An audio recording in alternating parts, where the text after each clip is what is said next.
귀한 은사 가지고 함께 성탄절 칸타타 준비하는데 우리 찬양대 부족한데 같이 도우면 참 좋겠어요. 크리스마스 때가 어떻게 찬양할지 기대가 됩니다. 하나님의 소중한 은혜 더해져 가면 좋겠습니다. 자, 우리 옆에 분과 같이 이렇게 인사하겠습니다. 주님 당신을 만나기 위해 오십니다.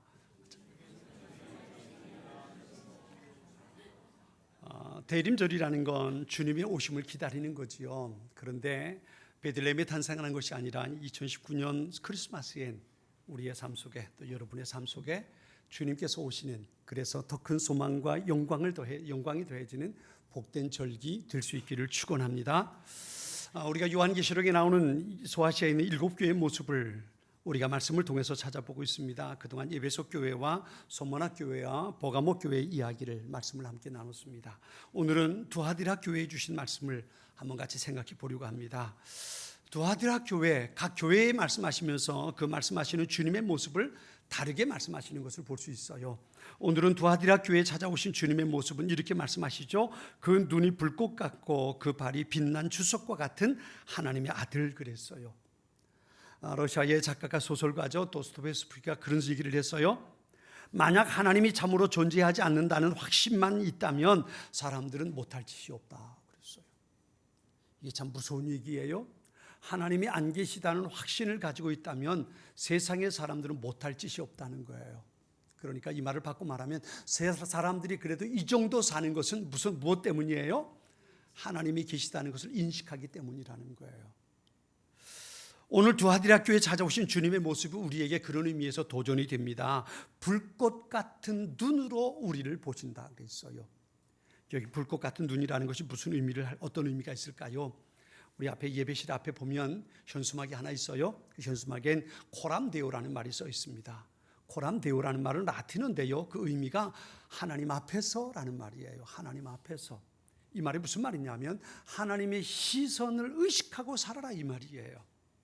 하나님의 시선을 의식하고 산다는 게 어떤 걸까요? 내가 지금 무슨 일을 할 때에 하나님께서 지금 나를 보고 계신다. 이 의식 가지고 살자는 거예요. 한번 생각해 보세요. 내가 살아가는 직장 생활 속에서 내가 살아가는 순간순간마다 지금 이 시간에 하나님께서 나를 지켜보고 계신다는 의식을 가지고 있다면 어떻게 살까요? 여러분의 삶이 어떻게 달라질 수 있을까요? 여러분이 가지고 있는 생각이 어떻게 달라질 수 있을까요? 그런데 이것이 바로 빛난 불꽃 같은 눈으로 우리를 지켜보시는 주님의 메시지를 말하는 거예요. 이 말씀은요 뒤에 23절의 말씀과 같이 살펴볼 수 있는데요. 또 내가 사망으로 그의 자녀들을 죽이리니 모든 교회가 나는 사람의 뜻과 마음을 살피는 자인 줄 알지라 내가 너희 각 사람의 행위대로 갚아주리라 그랬어요. 이걸 쉬운 성경은요 이렇게 번역했어요. 내가 사람의 마음과 생각의 깊은 곳까지 살피는 자임을 온 교회가 알게 될 것이다 그랬어요. 이것을요 유진 피터슨이라는 분이 성경을 번역했는데 그 성경이 메시지 성경이거든요. 이 성경을 아주 재밌게 번역했어요. 하나님께서 엑스레이로 보듯이 우리의 마음을 살펴보신다 그렇게 번역했어요.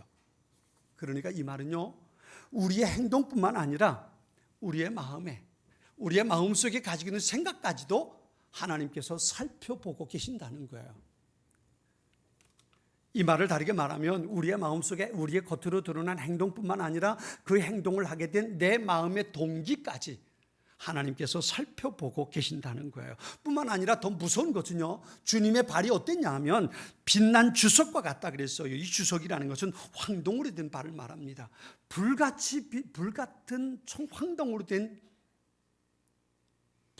황동으로 된 발, 이게 주님의 발. 그 발로 으깬다 생각해 보세요. 진익이다 생각해 보세요. 이건 정말 끔찍한 게 아닐 수 없어요. 그러니까 다시 말하면 불꽃 같은 눈으로 살펴보시고 뿐만 아니라 여기 불같은 황동발로 우리를 심판하신다는 것, 우린 이 앞에 얼마나 두려운 마음을 가져야 하는지 몰라요. 이것이 두하디라 교회를 바라보시는 주님의 모습이었어요. 그런데 이 두하디라 교회를 향해서 주님께서 하시는 칭찬의 말씀이 있어요. 오늘 보면 19절인데요. 우리 같이 한번 읽어볼까요? 19절 말씀 같이 읽습니다. 같이 봅니다. 내가 내 사업과 사랑과 믿음과 섬김과 인내를 아노니 내 나중 행위가 처음 것보다 많도다. 아멘. 이 칭찬은요, 데살로니 교회에도 똑같이 하는 말씀을 볼 수 있어요. 데살로니가전서 1장 3절에 보면요, 너희 믿음의 역사와 사랑의 수고와 우리 주 예수 그리스도에 대한 소망의 인내를 우리 하나님 아버지 앞에서 끊임없이 기억하미니 그랬어요. 데살로니가 교회의 믿음의 역사, 사랑의 수고, 소망의 인내를 사도 바울이 칭찬하고 있는 거예요. 그처럼 이 두아디라 교회에도 소중한 메시지가 있는 거예요. 첫째는 그들의 믿음의 역사예요. 다시 말하면 두아디라 교회가 하는 모든 사역들이죠. 그 다음에 그들에게 있는 믿음의 섬김, 사랑, 믿음, 섬김, 인내, 이 모든 것들에 대해서 칭찬하고 있는 거예요. 그런데 어떻게 칭찬하냐 하면요, 참 소중해요. 이렇게 칭찬합니다. 내 나중 행위가 처음 것보다 많도다. 이 모습을 보면 우리 언뜻 생각나는 교회가 있죠. 우리 먼저 봤던 예배석 교회입니다. 그 교회는 무엇 때문에 책망을 받았어요? 처음 사랑을 잃어버렸어요. 처음엔 뜨겁게 열정적으로 하나님을 섬겼는데 가면 갈수록 이걸 잃어버렸다는 거예요. 그런데 이 두아디라 교회를 향해서는 네가 처음보다 나중에 더 대단하다는 거예요. 그들이 가지고 있는 사역과 사랑과 믿음과 섬김과 인내의 모습이 처음보다 나중에 더 대단했다는 거예요. 그러니 이 두아디라 교회가 얼마나 멋있는 교회였는가를 우리가 볼 수 있어요. 처음보다 나중에 더 나아지는 교회. 여러분, 우리 교회가 그렇게 되기를 축원합니다. 우리의 모습이 또 그래야 돼요. 처음엔 열심히 돼 나중에 점점 식어져 가는 게 아니라 처음보다 나중에 더 뜨거워지는, 처음 열심보다 나중에 열심이 더 커지는 그런 헌신, 믿음의 삶이 우리 가운데 있을 수 있어야 합니다. 이게 좋은 교회요, 이 사람이 하나님 앞에 칭찬받는 성도인 거예요. 오늘 보면 우리가 좀 전에 봤던 그 말씀 가운데 그렇게 말씀하시죠. 내가 그것을 안다. 안다는 말은 인정한다는 말이에요. 하나님께서 두아디라 교회를 그렇게 인정하시는 거예요. 너희가 참 대단해. 그렇죠? 그렇게 두아디라 교회를 칭찬하시는 거예요. 그런데요, 그 다음에 두아디라 교회를 향한 주님의 책망의 메시지가 있어요. 열심히 사역을 했는데 열심히 사역을 하느라 정작 봐야 될 것들을 보지 못했다는 거예요. 여기에 문제가 있어요. 그것이 오늘 20절부터 23절까지 길게 기록하고 있습니다. 그것을 다르게 말하면 한 가지 책망할 일이 있는데 자칭 선지자 하나는 여자 이세벨을 네가 용납했고 그로 인해서 두아디라 교회가 혼탁하게 되어버리고 말았다는 거예요. 아마 요즘 한국 교회의 가장 큰 문제가 이것 아닐까 싶어요. 한국 교회 보면 교회 숫자가 적어서 문제가 아니죠. 그렇죠? 교인들이 적어서 문제도 아니에요, 사실. 통계적으로 보면 적어도 4분의 1이 예수 믿는 사람이라고 말한다면 거기에 가톨릭 신자들까지 다 해서 말이죠. 그렇게 숫자를 따진다면 숫자가 적은 거 아니고요. 어디를 가든지 교회가 있는 것을 보면 교회 숫자가 적어서 문제가 아닌 것은 우리가 알 수 있어요. 그런데 가장 큰 문제가 뭘까요? 한국 교회의 문제가 뭘까요? 이게 어떻게 보면 두아디라 교회의 문제와 같은 것 아닌가 싶어요. 또 우리의 문제가 또한 그것일 수도 있어요. 두아디라 교회가 문제가 뭘까요? 그건 한마디로 말하면 그들이 거룩함을 잃어버렸다는 거예요. 하나님을 섬기는 열심을 가지고 있었지만, 사랑과 인내와 섬김과 믿음이 그들에게 있었지만, 그런데 그들이 거짓 선지자인 이세벨을 용납했다는 거예요. 그리고 그를 따르는 자들이 교회 안에 생겨나기 시작했다는 거지요. 교회가 그것을 허용해버린 거예요. 허용해버린 겁니다. 이것이 두아디라 교회의 문제였던 거예요. 한마디로 말하면 거룩함을 잃어버렸어요. 두아디라 교회는요, 소아시아의 수도인 버가모에서부터 남동쪽으로 근 한 55km 떨어진 내륙에 있는 지역입니다. 작은 도시예요. 그런데 알렉산더 대왕의 신하 중에 한 사람이었던 루코스 니카토 1세가 이 도시를 건설합니다. 건설하면서 그의 딸의 이름을 따서 두아디라라고 그 성 이름을 지었어요. 작은 교회예요. 그런데 소아시아의 수도인 버가모시를 보호하기 위해서 로마가 군대를 파송합니다. 그 로마 군대가 머무는 곳이 바로 이 두아디로입니다. 그러니까 이곳은 군사도시입니다. 군사도시예요.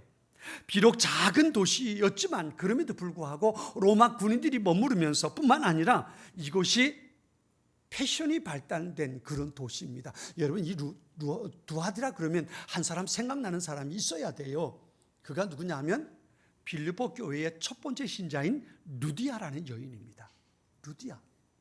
빌립보에서 바울을 만나서 자기 집을 내어주고 자기 집에서 빌립보 교회가 시작되게 한 사람이 바로 이 루디아입니다. 그가 두아디라 사람이고요. 거기서부터 옷감 짜는 것을 배우고 거기서 옷감을 물들이는 염색하는 걸 배우고요. 그것을 가지고 옷감을 만들어서 파는, 아마 성경에는 그렇게 기록되어 있지만 어떤 성서학자들은 그렇게 말해요. 그가 단순하게 옷감을 물들여서 염색해서 파는 사람이 아니라 그가 요즘으로 말하면 패션 리더가 아니었을까. 옷을 멋있게 만들고 그리고 그 당시 패션을 주름 이끌어가는 그런 리더였을 것이다 라고 얘기하는 사람들이 있어요. 바로 이 두아디라라는 도시가 바로 그런 도시입니다.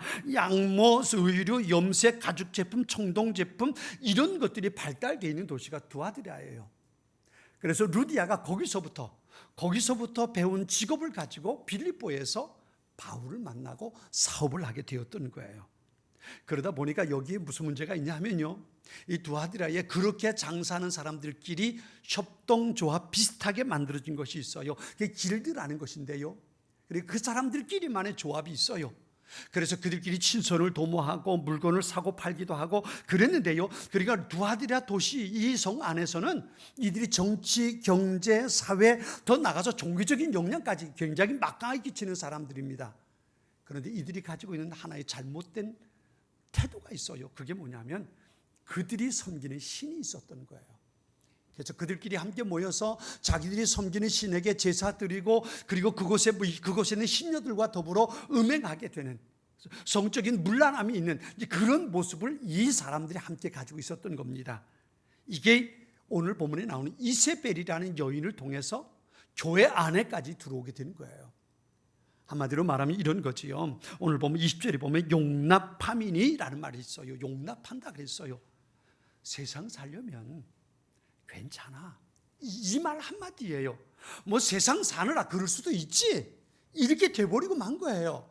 그러니까 이 두아디라는 도시가 크지 않은 도시인데 그 속에서 이런 사회적인 영향력을 끼치고 있는 사람들이 있으니까 그 영향력이 두아디라 교회 안에까지 들어오는 겁니다. 그러니까 교회 안에서 거짓 선지자 그랬으니까요, 이 말을 바꿔 말하면 두아디라 교회 안에 어떤 영향력을 끼치고 있는 어떤 한 사람을 말하는 거예요. 굉장한 막강한 영향력을 끼치고 있는 어떤 사람이 거짓 선지자라 그랬거든요. 그런 사람이 그 세상의 문화를 교회 안에 가지고 온 거예요. 뭐 우리가 예수 믿는 거 그거 대단하지, 우리 그 믿음 지켜야지. 그런데 세상 속에서 살려면 그래도 이 정도는 괜찮아. 그러면서 그것을 교회 안에서 용납하게 되었던 겁니다. 이것을 우리는 어떻게 말할 수 있냐면요, 교회가 가지고 있어야 할 거룩함을 훼손했다는 거예요. 한국 교회 문제가 이것 아닌가 싶어요. 교회 숫자는 많아요. 교인들의 숫자도 많습니다. 그런데 중요한 건 교회가 교회됨을 잃어버리는 거예요. 이것이 바로 거룩함이 훼손된 겁니다. 훼손된 거예요. 구약성경 레위기서에는 그렇게 말씀하시죠. 너희는 거룩해라. 너희 하나님 나 여호와가 거룩하다. 교회는 거룩해야 되는 거예요. 거룩이라는 건 뭘까요? 세상과 구별됐다는 겁니다. 세상과 다르다는 거예요. 세상이 가지고 있는 원리와 세상이 가지고 있는 가치와 사람들이 살아가고 있는 삶의 태도와 교회 안에 하나님의 백성들이 가지고 있는 삶의 기준, 삶의 가치, 삶의 원리, 그들이 가지고 있는 삶의 태도, 삶의 방향, 이것은 달라야 된다는 거예요. 어떻게 다를까요? 하나님의 나라를 향해서, 하나님의 영광을 위해서 하나님께서 주시는 말씀을 붙잡고 살아가는 삶의 모습이 그 가운데 이루어질 수 있어야 된다는 거예요. 데살로니가전서 4장 3절은 이렇게 말합니다. 하나님의 뜻은 이것이니 너희의 거룩함이라 그랬어요. 에베소서 1장 4절은 이렇게 말하죠. 그 창세전에 그리스도 안에서 우리를 택하사 우리로 사랑 안에서 그 앞에 거룩하고 흠이 없게 하시려고 그랬어요. 여러분, 우리 그리스도인들이 가지고 있어야 할, 교회가 가지고 있어야 할 가장 소중한 덕목 가운데 하나가 바로 거룩함이라는 거예요. 그런데 이 거룩함을 잃어버렸어요. 여러분, 이거 기억해야 돼요. 교회가, 아니 우리 믿음의 사람들은 죄를 용납하는 것과 죄인을 용납하는 것에 대한 분명한 기준을 가지고 있어야 돼요. 어떤 기준일까요? 죄인은 용납해야 돼요. 그런데 죄를 용납해서는 안 되는 거예요. 흔히 요즘 동성애 문제가 있어요. 어떤 분이 제게도 그런 얘기를 하더라고요. 전 분명하게 이렇게 말할 수 있어요. 동성애자들에 대해서는, 나는 동성애자입니다라고 말하는 사람들에 대해서는 그들을 불쌍히 여기고 그들을 사랑하고 그들을 위해서 기도할 수 있어야 돼요. 그러나 동성애를 인정해서는 안 되는 거예요. 용납할 것과 용납하지 말아야 할 것에 대한 분명한 기준을 우린 가지고 살아야 돼요. 우리의 삶에, 우리가 살아가는 이 사회 속에서도 우리에게 이 기준을 교모하게 무너뜨리는 많은 시도들이 있단 말이에요. 우리는 용납할 것과 용납하지 말아야 할 것을 분명하게 구별하고 가지고 있어야 돼요. 죄인을 용납하는 것은 주님도 그렇게 하셨어요. 예수님께서 별명을 가지고 계신 것 가운데 하나가 죄인들의 친구라는 별명이었어요. 세리들과 함께, 창녀들과 함께, 그 당시 사람들이 생각하는 죄인들과 함께 주님은 식사하셨어요. 그들과 늘 교제하셨어요. 그러나 그들의 죄를 용납하신 것은 아니에요. 그들을 불쌍히 여기고 그들과 교제하며 그들을 돌아서게 만든 거예요. 대표적인 사람이 누구예요? 바로 삭개오잖아요. 그리고 마리아도 그렇잖아요. 죄 가운데 살던 사람이 예수님과의 교제를 통해서 그들의 인생의 변화를 만들어가는 거예요. 이것이 예수님께서 용납하신 거예요. 그들의 죄를 용납한 게 아니란 말이에요. 우리의 기준 또한 그래야 돼요. 죄인들을 사랑하고 그들을 위해서 기도하고 축복해야 돼요. 그러나 그들이 가지고 있는 죄는 용납하지 말아야 되는 겁니다. 이것을 우리가 분명히 가지고 있어야 되는 겁니다. 오늘 보면 18절에 우리 불꽃 같다는 말을 우리가 기억할 수 있어야 합니다. 예수님의 눈이 불꽃같이 우리를 지켜보고 있다는 거예요. 누가복음 22장에 보면 예수님께서 대제사장의 법정에서 재판을 받으실 때에 그 시선을 의식한 사람이 있습니다. 그게 누구냐면 베드로였어요. 나는 예수님을 모른다고 3번씩이나 부인했을 때 예수님께서 고개를 돌려서 베드로와 시선이 마주치게 되는 겁니다. 그 마주친 시선을, 예수님의 시선을 느낀 베드로가 마음속에 나와서 회개하게 되지요. 회개하게 됩니다. 내가 어쩌다 이 지경이 됐을까? 이것이 바로 예수님의 불꽃 같은 눈이었던 거예요. 여러분 잊지 마세요. 예수님께서 불꽃 같은 눈으로 두아디라 교회를 살펴보시는 것처럼 오늘 우리의 삶을 지켜보고 있다는 것 우리는 잊지 말아야 합니다. 악인들의 특징이 뭘까요? 그들은 아무도 모른다고 생각하는 겁니다. 사람들에게 들키지 않으면 된다고 생각하는 거예요. 그래서 운이라는 것을 좋아합니다. 운이 나빠서 내가 걸렸어. 운이 좋아서 내가 안 들켰지. 이게 그들이 가지고 있는 생각이에요. 그러나 여러분 잊지 마세요. 사람들은 보지 못했어도 하나님께서 보고 계신다는 것. 이 하나님의 시선을 의식하고 사는 것이 우리의 삶의 모습 되어야 되는 거예요. 히브리서 4장 13절은 이렇게 말씀하세요. 하나님 앞에서 숨길 수 있는 것은 아무것도 없습니다. 모든 것이 다 드러나기 때문에 그분 앞에서 우리의 모든 것을 보여드려야 합니다. 아멘. 하나님의 시선을 의식하고 사는 것, 그것이 우리의 모습 될 수 있어야 한다는 거예요. 우리의 삶에서 중요한 건요, 이거예요. 우리 세상에 완전하지 않아요. 세상에 완전한 사람이 어디 있겠어요? 여러분 솔직히 주님 앞에 오른손을 가슴에 대고 생각해 보세요. 내가 주님 앞에 죄 짓지 않고 지금까지 살아왔을까? 어느 분이 그런 얘기 하더라고요. 집회에서 40살 이상 된 사람들의 마음을 다 칼로 쪼개보면 그 속엔 구종물만 나온대요. 구종물만. 그래서 성경에 보면 그게 확인돼요. 어떤 모습이냐면 가늠하던 여인 붙잡아가지고 예수님 앞에 왔을 때 너희 중에 죄 없는 자가 먼저 돌로 치라 주님 말씀하셨을 때 그 성경은 뭐라고 기록했냐면요, 나이 많은 사람부터 어린 사람까지 그 자리를 다 떠났다 그랬어요. 오래 살면 살수록 마음속에 가득 채워진 죄의 덩어리가 있다는 거지요. 중요한 게 있어요. 세상에 죄 짓지 않고 사는 사람은 없어요. 완전한 사람은 없어요. 완벽한 사람은 없습니다. 그런데 그 다음이 중요해요. 그게 뭐냐면 오늘 본문에 예수님 그렇게 말씀하세요. 21절에 보면 또 내가 그에게 회개할 기회를 주었다 그랬어요. 회개할 기회를 주었다.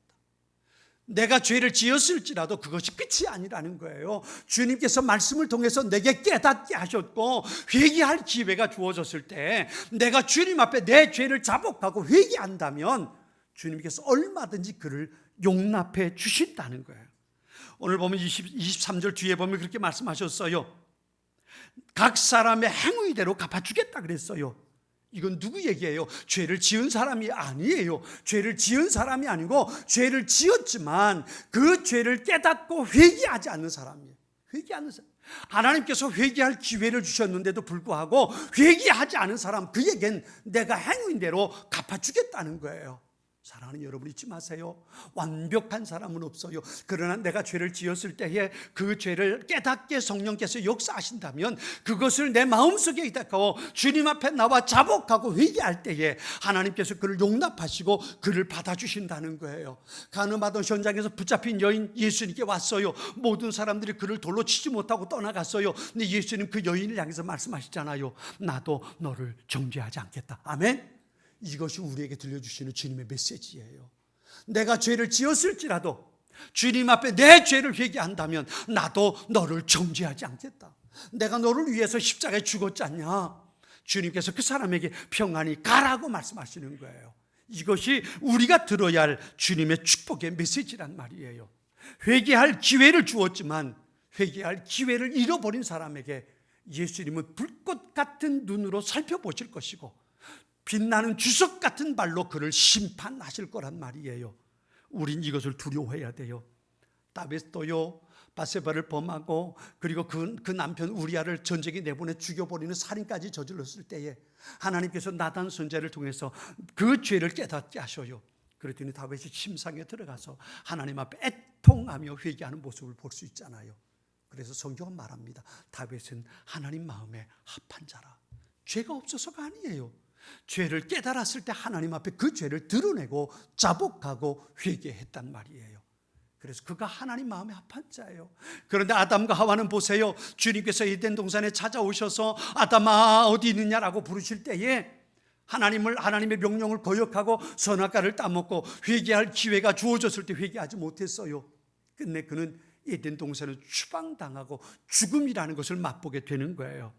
가룟 유다 보세요. 진실로 진실로 너희에게 이르노니 너희 중에 하나가 나를 팔 거다. 가서 속히 네가 할 일을 해라. 주님 말씀하실 때에 자기 마음속에 있는 죄를 깨닫지 못하고 나가서 예수님을 팔아버리고 만 거예요. 그리고 끝내 그에겐 심판의 역사가 있었지요. 아나니아와 삽비라 보세요. 땅을 팔았어요. 그리고 절반을 하나님 앞에 헌금했어요. 얼마나 귀한 일이에요. 그런데 베드로가 이게 전부냐라고 물었을 때 그는 회개하지 못했어요. 전부입니다. 눈을 찔끔 감고 회개하지 않았어요. 그리고 그는 금방 죽음을 당하게 되고 마는 거예요.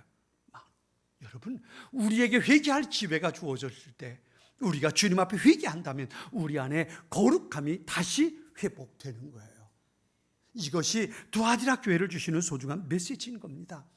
오늘 보면은 이렇게 두아디라 교회 말씀하십니다. 다만 너희에게 있는 것을 내가 올 때까지 굳게 잡으라 그랬어요.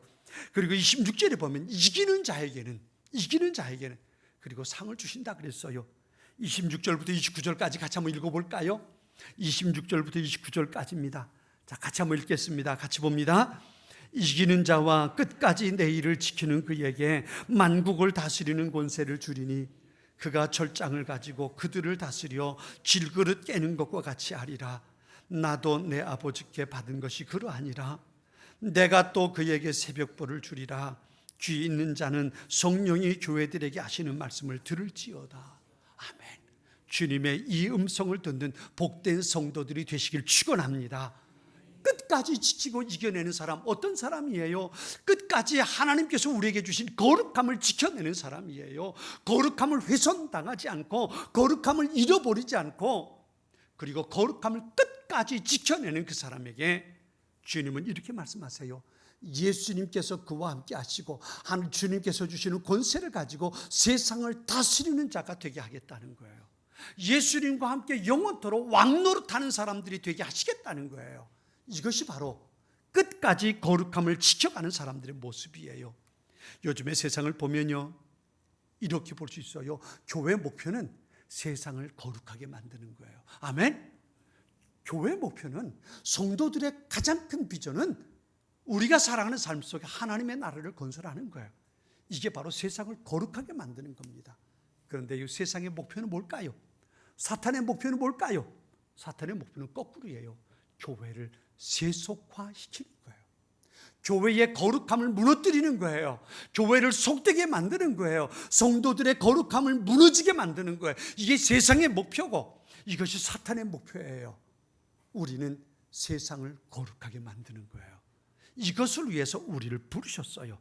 이것이 바로 두아디라 교회를 향해서 주시는 소중한 주님의 메시지고 우리에게 주시는 소중한 메시지예요. 여러분, 성숙한 교회, 성숙한 성도는 어떤 사람일까요? 두 가지를 말씀드리면요. 첫 번째는요, 처음보다 나중에 점점 더 커가는 믿음의 진보를 가지고 있는 사람이에요.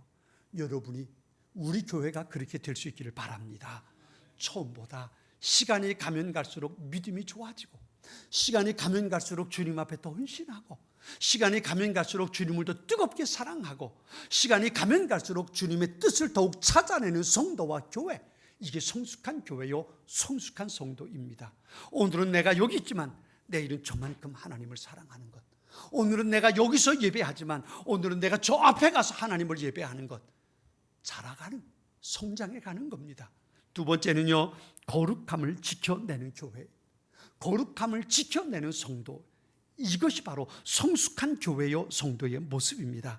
세상을 따라가는 성도나 교회가 아니라 하나님을 바라보고 말씀 앞에 서 있는 교회입니다. 잘못할 수 있습니다. 그래요, 범죄할 수 있습니다. 그러나 하나님 말씀 앞에 그것을 깨닫고 회개하고 주님 앞에 돌아서는 사람, 그 사람에게 하나님의 거룩함을 회복될 것이고 하나님의 은혜가 그에게 채워지기 시작할 거예요. 이게 바로 거룩함을 지켜내는 교회와 성도의 모습이에요. 성도의 능력은 거룩함에 있습니다. 내가 거룩할 때 주님이 나와 동행하시는 거예요. 세상을 다스리는 권세가 내게서 나오는 것이 아니라 나와 동행하시는 예수님 그분에게서 나오는 거란 말이에요. 이것이 바로 우리가 가져야 할 믿음의 모습입니다. 내가 거룩할 때 주님이 우리와 동행하십니다. 그럴 때 우리는 세상을 이기는 자가 되는 거예요. 사랑하는 성도 여러분, 두아디라 교회에 주신 소중한 메시지가 여러분의 마음속에 들려지는 하나님의 메시지가 될 수 있기를 축원합니다.